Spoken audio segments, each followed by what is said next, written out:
We're going to take a look at the most lethal fighter jet ever built, the F-22 Raptor. This looks absolutely insane. Excited to get into this. Love checking out videos on the US military. Before we do get into it, appreciate if you guys can hit that subscribe button. And yeah, let's see what we got. Look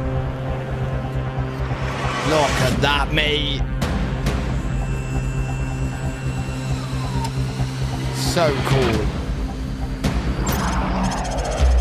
Raptor.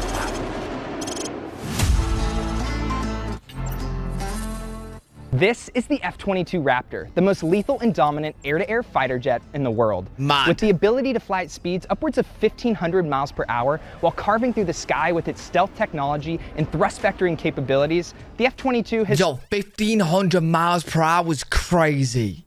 How fast can you go, like, from country to country then? A plane's about 400 miles, right? An hour? certainly earned the title King of the Sky. Well, today I'm out here with the Hawaii Air National Guard at Hickam Air Force Base to bring you up close to the F-22 and learn what makes this the most feared fighter jet in the world. Look at it, mate. So cool.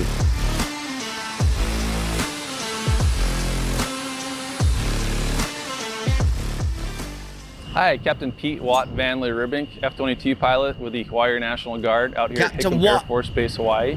Behind me is the 5th generation stealth fighter, the F-22 Raptor, world's most capable and deadly aircraft. Some attributes that make it so lethal are stealth capability, our super cruise, our sensor. Hey, you must be the guy.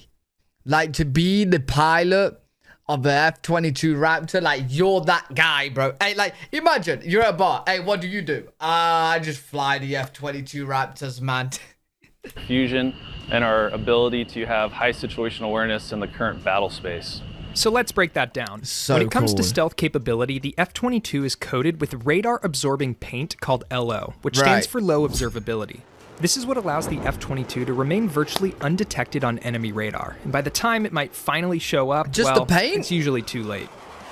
The F-22 is an air dominance fighter, meaning it was designed to outperform and outmaneuver anything in the sky. Bro, do you know what's crazy? Like, these are the actual things that I would think that we would have to throw into battle and our only chance. And the B-12 bomber and stuff. Actually, they're not a bomber. But if we had an alien invasion, our only hope is America with the F-22 Raptors, man. I'm telling you, these are our only chance of taking them out. Dominance fighter, meaning it was designed to outperform and outmaneuver anything in the sky. It's capable of flying twice the speed of sound, up to 60,000 feet high, and is extremely maneuverable. The Raptor comes with two Pratt & Whitney F-119 turbofan engines that each produce 35,000 pounds of thrust. These engines allow the F-22 to maintain supercruise, a term used to describe the ability to fly supersonic without using afterburner. The pilot also has the ability to control the direction of the thrust up and down by roughly 20 degrees in what's called thrust vectoring. This is what allows the F-22 to perform some absolutely ridiculous maneuvers that almost seem to defy the laws of physics themselves. Oh, yeah. Like, yo, just look at it. It actually just looks like it's float. It don't look right. It genuinely don't look right, mate. Physics themselves. When it comes to munitions, the F-22 can carry 6 AIM-120 radar missiles as well as 2 Sidewinder heat-seeking missiles. It also comes with a 6-barrel Gatling gun, which can fire 6,000 rounds per minute. Wait, how many rounds does it keep on the jet? It's an absolutely fascinating aircraft, and here at the Hawaii Air National Guard, the units are comprised of both active duty and traditional guardsmen, a concept called total force integration, which was designed to create an even more effective and efficient air force. The Hawaiian Raptors are a total force integration unit, and the Air National Guard is the lead. We have an active associate here, which means that there's 2 fighter squadrons here, with the Air National Guard making up 1 fighter squadron and the active duty making up the other fighter squadron. Okay.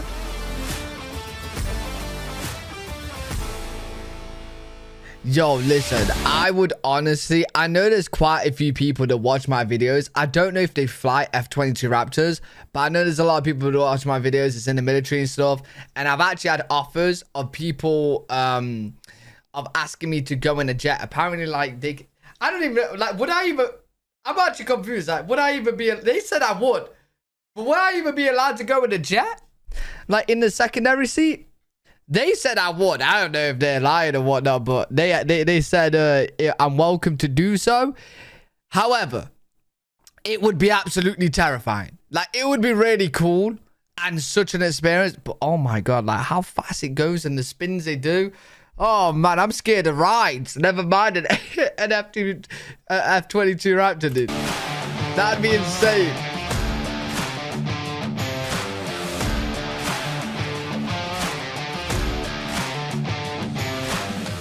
Hey Sam, well, welcome back to the jet. I know it's been a minute. In fact, obviously, I don't think they fly the F-22 that offered me to the jets, by the way, because I don't think the F-22 has 2 seats, right? Is it just 1 seat jet? Must be good to see the Raptor in person again. I definitely miss her. She's looking good. It's been a minute. But yeah, this angle right here was always my favorite, right? Because it's such a massive aircraft. But when you look at it straight on, it just seems to disappear because of that stealth in those angles, yeah, right? mad. Yeah, absolutely. So, you know, not only was the jet designed to defeat radar via stealth, but actually its signature when it's pointing at something. Bro, I don't know what it is, but he literally looks like he flies jets. Do you know what I'm saying? You know when like you see like movies and stuff, and like you see like the people that fly the jets in like the army movies, right? He looks like that. He looks like a typical jet guy. Radar via stealth, but actually its signature when it's pointing at something really reduces its visual pickup. So great observation. When we're pointing at something, it's really difficult to pick us up visually. Yeah, well, I know I've seen it before, but I definitely want to give the viewers a chance to get up close and take a look at this thing. So let's do a walk around and go to the first stop. Perfect. This is so cool. So this is the like, yo, imagine like this video was happening and the person that came out who flew the jet was me. And I just rocked out. You'd be thinking, hey, that guy definitely ain't flying no jets. Space, I guess you could call it, for the F-22. So as you can see, it's a single-seat fighter. No 2-seaters ever built. So for your first flight in the Raptor, it's no kidding a solo. Okay. With, you know, a national asset, so a huge responsibility, but it's a... How do you do training then? So your first flight ever in an F-22 Raptor, you are by yourself. Oh my God, that's terrifying. Like your first ever flight in it? Tremendous airplane to fly. One of my favorite things about the F-22 is the situational awareness that we get from all the sensors and data sharing that we have.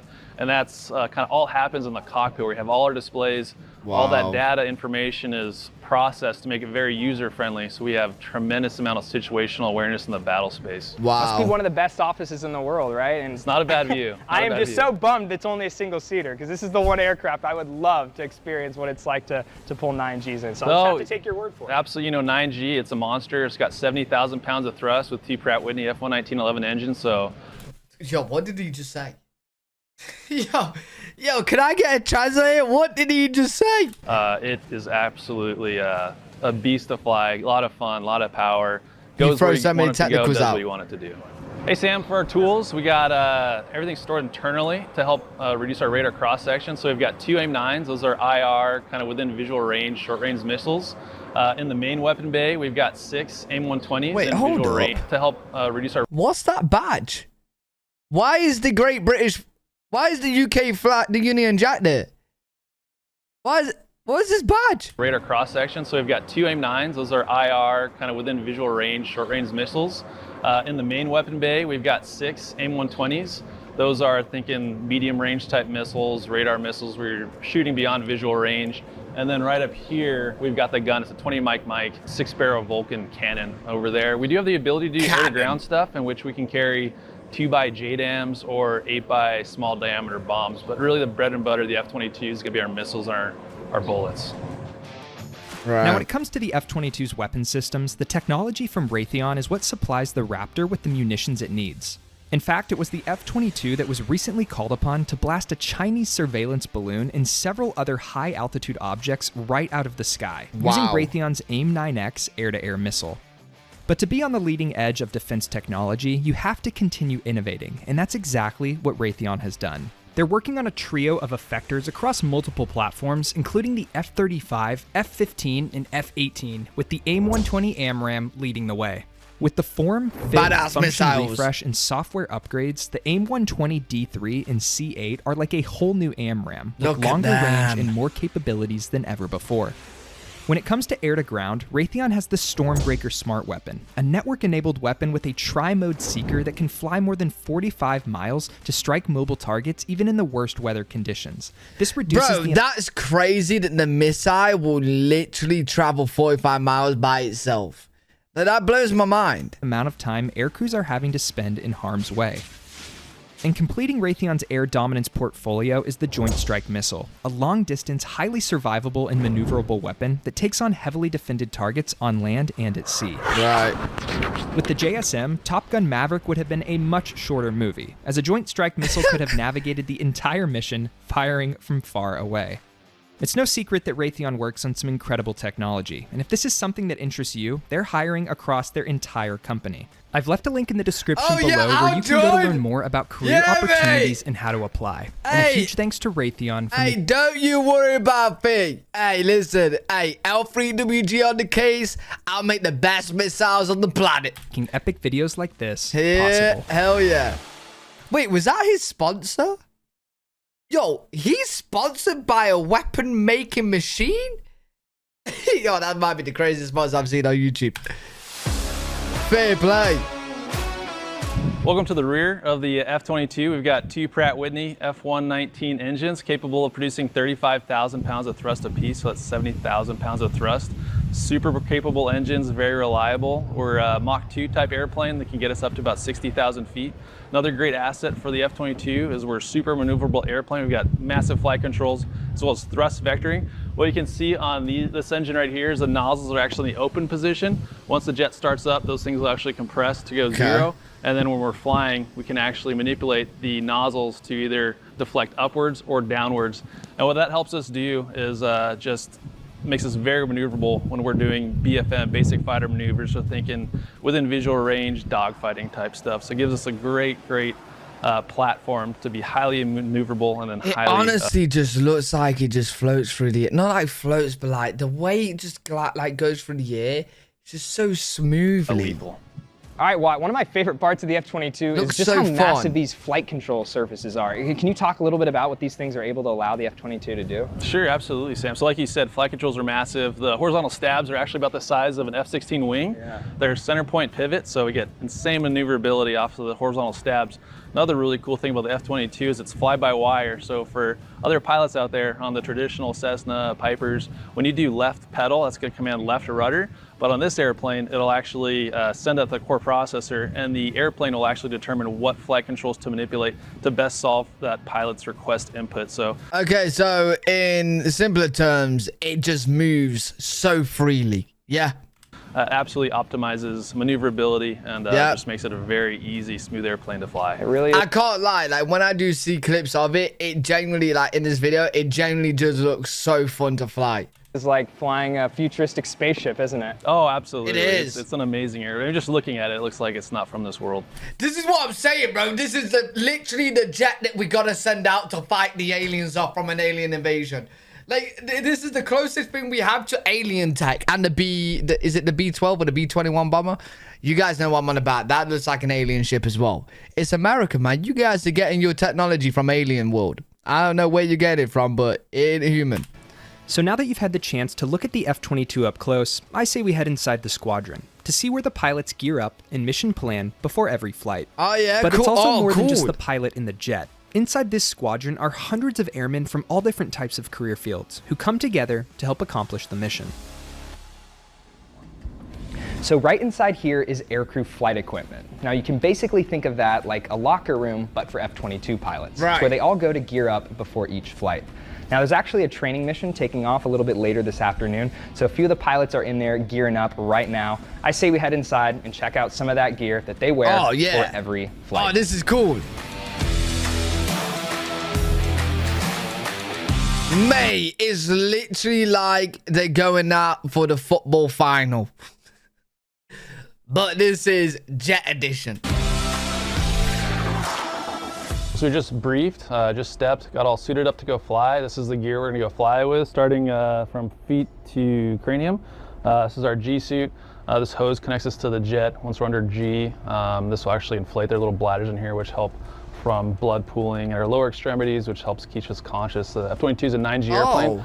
Definitely need every advantage to optimize the envelope of the F-22.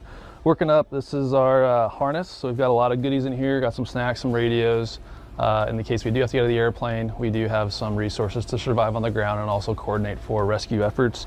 Up here, this is our LPU life preserver unit. Once we hit water, this will automatically inflate to keep us floating above the surface. And then here we've got our, effectively, this is connects to our parachute risers. In the event that we do have to get out of the airplane, this is what connects us to the risers for our parachute. Moving over to the helmet, we'll put this on. This is where all comm happens, as well as our oxygen. So again, this connects to the airplane. We get oxygen supply. And then here, the mask.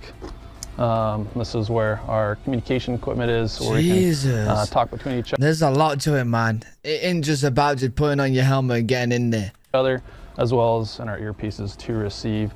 So quite a bit of get up, a lot to wear, but keeps us safe, and our AIF guys do a great job. This is a really cool video. We're always ready to fly. Hell yeah.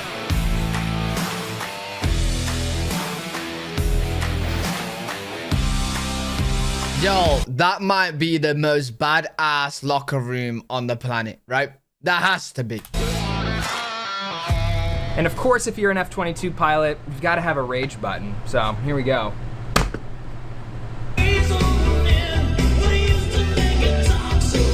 Wait, what?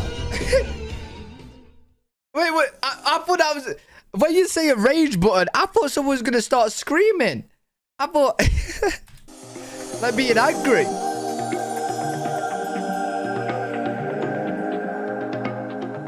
As the pilot strapped into the jet and the maintainers prepped the aircraft for launch, I was able to get a front row seat for the entire thing. Now, because the F-22 only has one seat, that means I'm not going to be able to go up for a ride. However, the Hawaii Air National Guard wasn't going to leave me hanging, and in fact, they treated me to the next... Oh wait, this is Hawaii, so I'm assuming that was Hawaii's badge, right? Next best thing.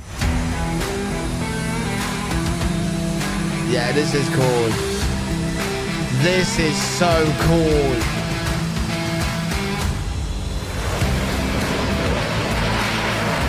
Look at that.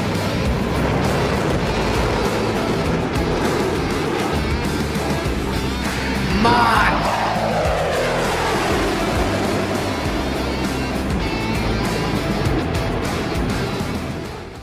Seeing the F-22 through this video really only gives you a part of the story. But if there was one thing I wish I could convey to you, it's the feeling of being able to watch it blast off in person. Right. Standing out on the runway just a few feet away. It is absolutely wild. Should we go? So all of us, everyone watching this now, wait, we probably won't be allowed. Should we go to the airfield when I'm in America? That's cool though, man. That's very, very cool. Well, guys, there you have it, the mighty F-22 Raptor. What a good video. Enjoyed that a lot. F-22, a badass jet, dude. A really, really cool jet. Let me know what you guys think too in the comment section. If you guys enjoyed this, make sure you leave a thumbs up, subscribe for more content. I do stream every day on twitch.tv/L3WG. If you guys want to check me out there, I'll see you on the next one. Peace.